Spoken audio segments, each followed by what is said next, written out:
মাবুদ শেষ দেখাটা মা বাবা সন্তানেও দেখে না। এমন মরণ মাওলা তুমি কাউকে দিও না, এমন মরণ মাওলা তুমি কাউকে দিও না।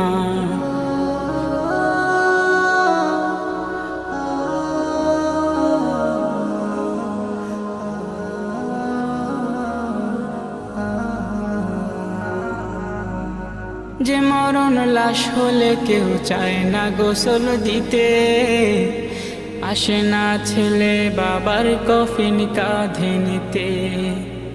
জানাজা দাফন কাফন ভাগ্যে যদিও হয়, মানবতার ফেরিওয়ালা সেথায় অসহায়। এই পাপীদের কঠিন ইমতেহানে ফেলো না, মালিক এই পাপীদের